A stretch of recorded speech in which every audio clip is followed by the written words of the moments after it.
Welcome to Financial Minds Meet the Experts. I'm your host, Jaime Agostino. On this podcast, we're joined by financial industry experts to talk about topics, trends, and themes that credit union professionals need to know about. Today, we're talking about leadership, culture, and strengths with Chief Culture Officer of Vizo Financial, Joe Bertotto. Joe, thank you so much for joining me again. Hey, Jamie, thanks for having me. Always a pleasure. Thanks so much. Well, when I was thinking about this episode, it's one of those things. I don't know if you do this, but it was year end. I was like, okay, what lessons learned did I have, regarding leadership and how the year went? And then I was like, okay, what should I do differently or do better going into the new year? So I thought, well, if I'm thinking that, I'm sure there's others thinking the same thing. I agree. So that's kind of why I invited you on. So I think where I want to start is, let's talk about culture. So how would you define a healthy culture in an organization? Yeah, it's a great question. Thanks. I think really it starts with that foundation of trust, right? Like people, there has to be that sense of people care about me. I can trust people. I trust decisions people make. I trust people will bring me in when they need to, right? I trust that people will defend me if there's a need for that, right? So I think it really starts there. And then I think what that allows is people to voice their opinions, especially when they're dissenting opinions, right?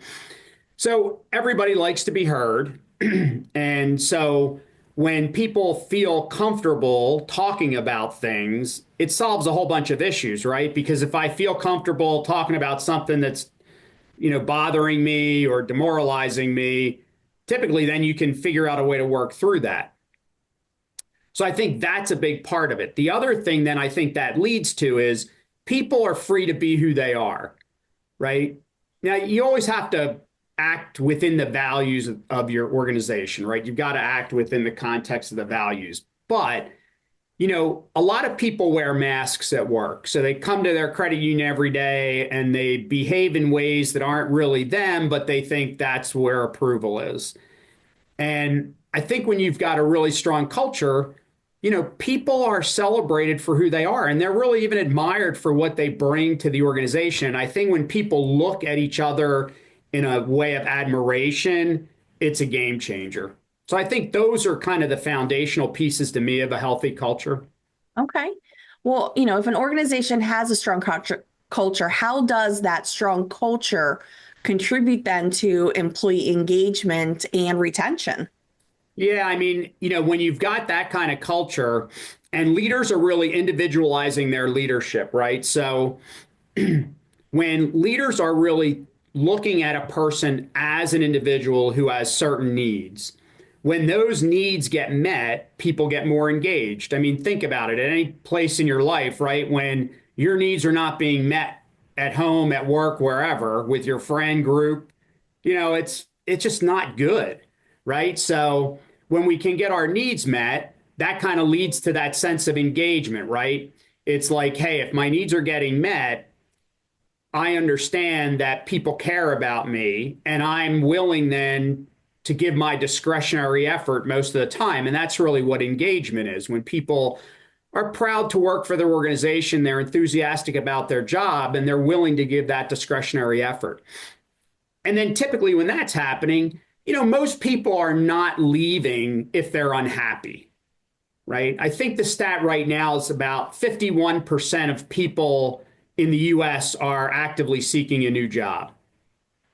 And the engagement in the US is right around 30%, right? So, it kind of stands to reason if people are unhappy, they're looking for a new job. I think when people feel satisfied and happy and cared for, I think that becomes less of an issue, right? So I think when all of that's going on, people are less likely to kind of look for jobs. They'll stay in their company and they'll do their best job while they're here. Okay. So, Joe, in your experience, what are the most impactful behaviors that leaders can model to drive this positive culture? Yeah, one is to be positive and engage themselves, right? Like the biggest driver of that really the biggest driver of engagement is the lead for a team is for their leader to be engaged. In fact, the research is if my leader's engaged, I'm 59% more likely to be engaged myself, right? So really for leaders, it's kind of modeling those behaviors. It's modeling things like the values. It's thinking about, do I give people the benefit of the doubt? When somebody on my team complains about another team, do I defend that other team and work through it with my team member, right? Do I kind of stop any gossip that's going on? All those kinds of things really lead to that positive culture. And then I think the other thing is that we mentioned for leaders, it's really seeing each person as an individual with different needs and trying to adapt as best they can to the needs of each of their employees. Because I think that really also says something to employees when my leader knows me as a person and is making adjustments for me. I think that really kind of sets the tone. So I think it's those things that if leaders can do, make a difference. And the reality is none of that stuff takes a lot of time. It's just the way we are. I mean, in large part, leading is a way of being, right? Managing is a way of being. How am I being when I'm doing it? And these ideas that I'm talking about are really more ways of being than really doing. Okay. All right. Well, Joe, you're also a Gallup Strengths Coach, correct? Yep. All right. What are some of the misconceptions about strength-based leadership? Yeah, that's a good question, Jamie. When I work with different credit unions around strengths and culture, one of the things that starts to permeate the credit union is, well, I'm not doing this work because it's not my strength, right? Or I only have to do the things I'm good at and enjoy. Mm-hmm. And, certainly that's where we want people to be, right? We want people to be doing more of the things they're good at and enjoy more often. But, the reality is very few people in their jobs get to spend 100% of their day doing everything they're good at and enjoy. And so I think there's got to be a recognition of two things. One is, yeah, there are going to come times when all of us have to do things that we don't see as our strengths. We don't really enjoy it. It's not our favorite thing to do, right? Of course, we want to minimize that, but so that's kind of the one part of it. I think the other part for managers is really kind of thinking about what's the construction of my team and are there little adjustments I can make to shift work, right? And it doesn't have to be big things. I'm not talking about rewriting job descriptions. I'm just talking about what are the little shifts I can make in my team so that people are doing more of the things they're good at and enjoy, right? So it requires that kind of effort to understand, what people see as their strengths, what managers think their own strengths are, as well as people on their team. What's the collective look like, and how do we fill in each other's gaps, right? So how do we support each other in a way that I can take things that maybe you're not as good at and you can do the same for me? And the larger the team, sometimes the easier that can be because you've got more people to choose from, right? But even in small teams, you can make those adjustments to make that happen. Yeah. And sometimes that can be task oriented. So, Joe, I'm going to give you an example. So, my marketing team, we've been a little short staffed lately, specifically on the communication side. And so I was helping the team out and I was taking some of the tasks, just because I didn't want them to be overburdened. But one of the tasks I took, I was like, I really don't like this task.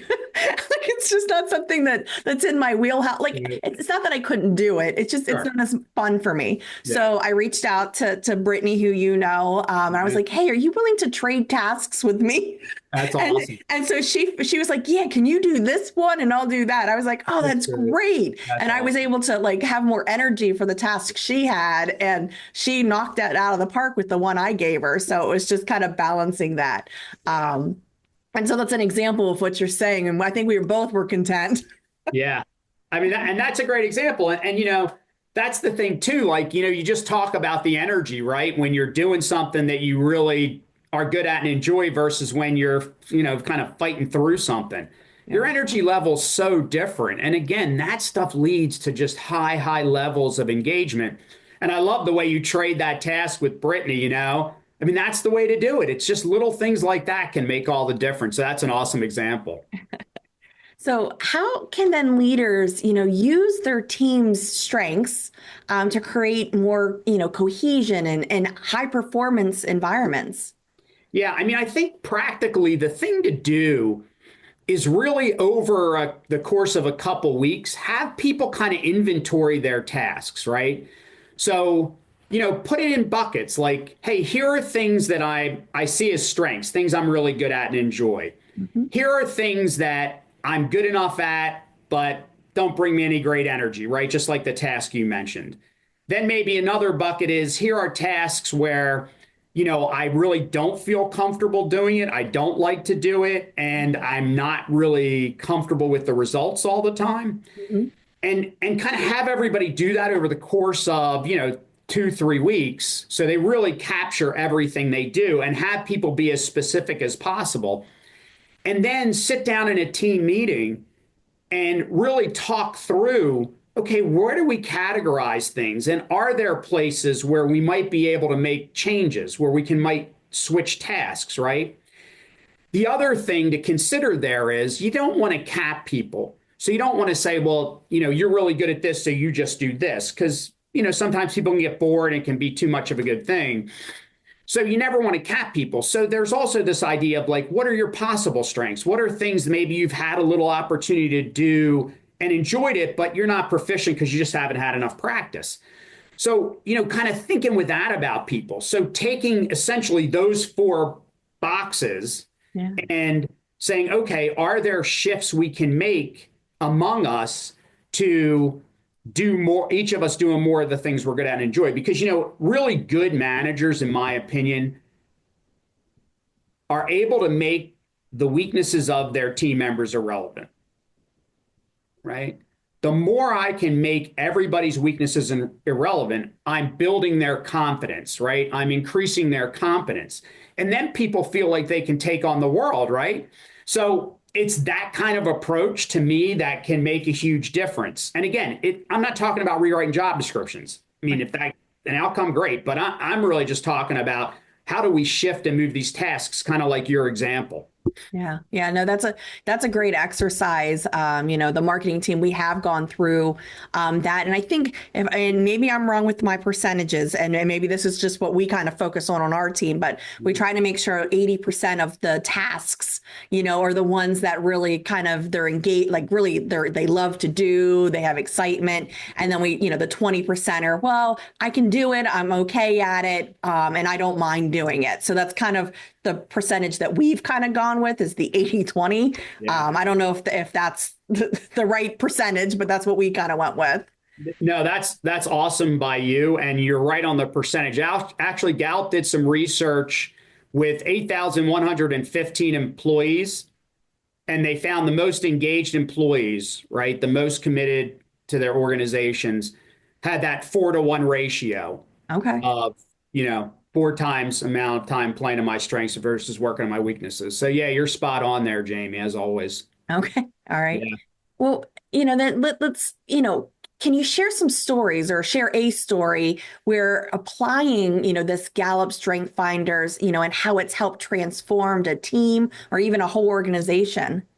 Yeah, I mean, I can give you a really good specific example of a team. So it was a branch setting, and kind of the way they structured their team, they had one person who loved to do loans, right? They had one person who loved to talk to members and just kind of get to know them and understand their history, right? And they had one person who was super organized, super detailed, and really just loved to do paperwork, right?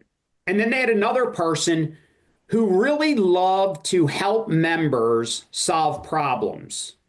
Right. So if a member came in and the member was really upset, if it was, something more than just a quick, like push of a button to solve the problem, this person would handle it. So what they kind of did was they started to take on that role. So they had one person who mainly focused on loans. They had the person who loved to kind of understand and learn people's stories and hear about them, would take members and kind of open accounts or just work with them in general and really deepen the relationship. And then if somebody came in, they were upset, it was, okay, you're going to go to our problem solver, Kathy. And, that person loved the idea of calming the person down, comforting them, solving the problem, right? And helping the member feel good when they left. And then all of the paperwork was done by the fourth person because she loved to just be able to crank those things out and get them done and, have all the detail and done and correct. And so that really helped too because she was great at all the paperwork. So nothing ever came back to the branch because the paperwork, things weren't done right. Yeah. Right. So she did all of that work. I'm saying paperwork, but, electronically, Yeah. but doing all of that. Right. So it was, that's not how they had operated before we met and started to talk, and when we started to hone in on things, it got to be more to the point where your example, Jamie, where it was that 80-20, right? So they were trying to do that kind of work, and it really transformed the branch in terms of their productivity and just, again, people's general overall kind of commitment. Wow. Well, we've been doing strengths for what, I think 12 years now here at Vizo Financial. And so as you were giving that story, I couldn't help but find myself going, ooh, I wonder if that person has woo. Ooh, that one must have restorative. Yeah. And then the other person was Right. consistency and discipline. So part of me is intrigued by, ooh, I wonder what their strengths were. Yeah. But that's a great example. Thanks, Joe. Yeah, sure. So then what's the connection between, the individual's strengths, their engagement, and the overall well-being at work then? Yeah, I think the biggest thing is when people get to play to their strengths, right? That's a huge driver in my engagement, right? If I'm doing more of the work I'm good at and enjoy, then that's a driver in my level of engagement. So that's a huge piece, right? And then the research is when I do get to use my strengths at work consistently, I'm 6 times more likely to be engaged in my job and 3 times more likely to report a higher quality of life. So then that piece, right, leads to the well-being, because one of the most important things in people's lives is their job, and it has far-reaching impact. None of us are kind of turning off our computer or going home and we're forgetting about work, and the reverse is true too. So when people feel really good about their work, that carries on to when they're at home. And so I think that all kind of plays together really well. And I think to, your question, strengths is a huge driver of that, right? Because if I'm doing the things I'm good at and enjoy, I'm confident, I'm competent, I feel good about what I'm doing, that helps a lot in engagement and my just overall well-being. Mm-hmm. Yeah. So how can leaders, foster a sense of purpose within their teams, especially in today's fast-paced, remote or hybrid work environments? Yeah, it's an interesting question, Jamie, and a good one too, because we work in an industry that is, right, it's purpose driven. So we're in a great industry for really thinking about that.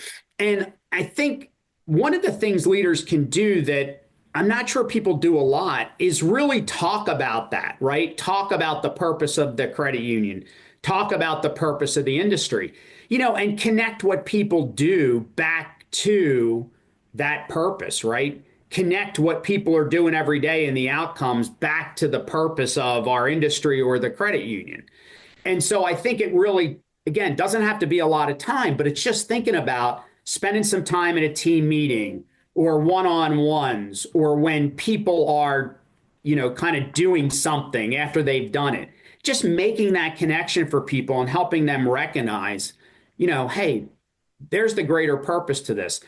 And the other tie in too is thinking about, if individuals are super purpose driven, how are you connecting their individual purpose to the organization's purpose to the work they do?